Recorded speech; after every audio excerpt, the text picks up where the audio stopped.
Quadratic equation है, quadratic equation है यानी इक्वेशन है, तो हमें सॉल्व करना पड़ेगा। जहां भी इक्वेशन होता है हमें सॉल्व करना होता है। सॉल्व करने का मतलब है कि जो इक्वेशन होगा उसमें वेरिएबल होगा, उस वेरिएबल की वैल्यू निकाल। सॉल्व करने का मतलब होता है जो इक्वेशन है, वेरिएबल है, उसकी वैल्यू निकालना। अब ये जो इक्वेशन है क्वाड्रेटिक इक्वेशन, इसमें वेरिएबल होगा, उसकी वैल्यू हम निकालेंगे। जैसे जनरली जो इक्वेशन होता है वेरिएबल एक्स में होता है, जरूरी नहीं कि एक्स ही हो, A B C D U कुछ भी हो सकता है, वाई में हो सकता है। तो हमें उस वेरिएबल की वैल्यू निकालना होगा। तो पहला जो मेथड है इस क्वाड्रेटिक इक्वेशन को सॉल्व करने का, यानी इस वेरिएबल की वैल्यू निकालने का, वो है फैक्टराइजेशन मेथड। ये मेथड हमने पढ़ा था जब हम पॉलिनोमियल चैप्टर कर रहे थे।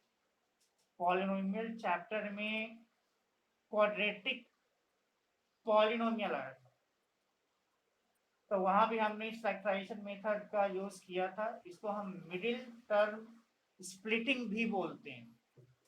तो वहां हमने इस मेथड का यूज किया था। हम डायरेक्ट क्वेश्चन पे आते हैं और एक क्वेश्चन हम करते हैं, एक क्वेश्चन करते हैं, उससे रिवीजन भी हो जाएगा कि कैसे हम कर रहे थे, कैसे हम पॉलिनोमियल चैप्टर में इस हम फैक्टराइजेशन मेथड का यूज कर रहे थे, तो वो भी क्लियर हो जाएगा, रिवीजन हो जाएगा।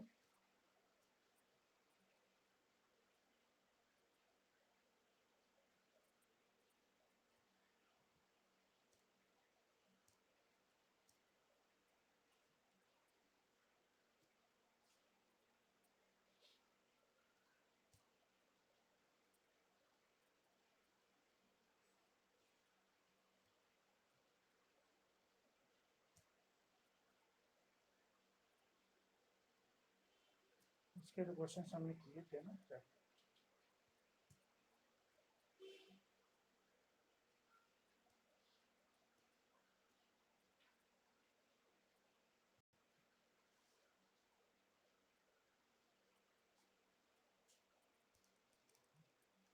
एक्सरसाइज 4.2 है।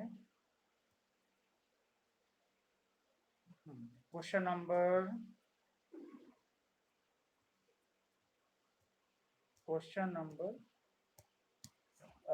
फर्स्ट का फर्स्ट ही देख लेते हैं। जनरली जो फर्स्ट क्वेश्चन होता है सिर्फ कॉन्सेप्ट पे बेस्ड होता है, तो हम फर्स्ट क्वेश्चन करते हैं। फर्स्ट क्वेश्चन है क्या? हाँ बताओ। क्वाड्रेटिक इक्वेशन दिया हुआ क्या है?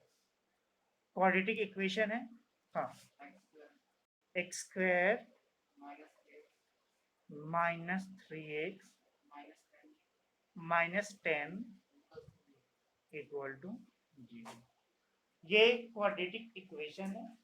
इस इक्वेशन को हमें सॉल्व करना है by using factorisation method.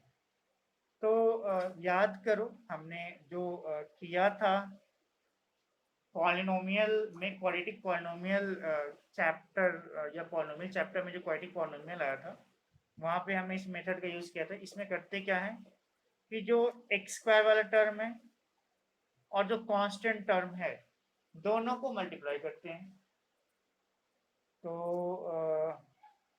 X square वाला टर्म ठीक है और कांस्टेंट वाला टर्म -10 है, दोनों को मल्टीप्लाई करेंगे तो -10 एक्स स्क्वायर आ जाए। ये तुम्हें करके नहीं दिखाना होता है, तुम कहीं साइड में कर सकते हो उसी पेज में, या फिर पीछे कर सकते हो, जहां भी तुम कंफर्टेबल हो। उसके बाद जो मिडिल टर्म है, मिडिल टर्म है -3x, इसे हमें दो पार्ट में ब्रेक करना होता था। दो पार्ट में हम ऐसे ब्रेक करते थे कि दोनों पार्ट को ऐड करें तो -3x आ जाए और मल्टीप्लाई करें तो -10x² आ जाए। तो इसके लिए हम हम क्या ले लें यहाँ पे, तो अगर हम ले लेते हैं -3x को -5x और +2x ले लेते हैं, तो -5 और -5 +2 -3 हो गया, दोनों को ऐड किए तो -3 मिल गया, और -5x और 2x को जब मल्टीप्लाई करेंगे तो 5 तो माइनस में, 2 प्लस में, तो प्लस माइनस माइनस हो जाएगा, हमें माइनस चाहिए भी था, 5 इंटू 2 10 हो जाएगा, 10 चाहिए भी था, और x इंटू x² हो जाएगा। यानी -3x को हम -5x प्लस 3x लिख सकते हैं। यानी जहां पे -3x है वहां पे हम -5x प्लस 3x लिख सकते हैं। तो इसके बाद जो नेक्स्ट स्टेप इक्वेशन है, तो इक्वेशन को जो सॉल्व करें तो हम एरो का साइन देते हैं, एरो लगा दिया, x² लिख दिया, और -3x को हम लिखने जा रहे हैं -5x प्लस 3x। -3x की जगह पे हमने लिख दिया 2x, -5x प्लस 2x, यहाँ भी 2x हो गया, तो भी लिख दिया वो होगा ना,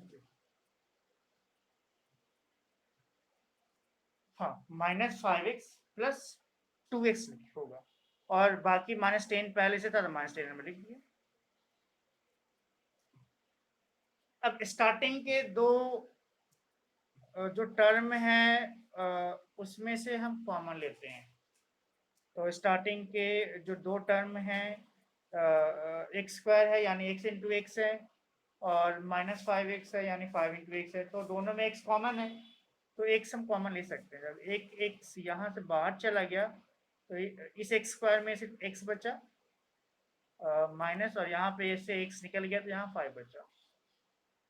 ठीक है, यहाँ तक यहाँ पे इन दोनों में हम कॉमन लेंगे, लास्ट दो टर्म है उसमें कॉमन लेंगे, तो यहाँ पे 2 और 10 को 2 इंटू 5 लिख सकते हैं, तो दोनों में 2 कॉमन हो जाएगा, तो 2 हमने कॉमन ले लिया, यहाँ बच गया x, और यहाँ पे बच जाएगा 5, क्योंकि यहाँ से 2 चला गया तो 5 ही बचेगा, इक्वल टू।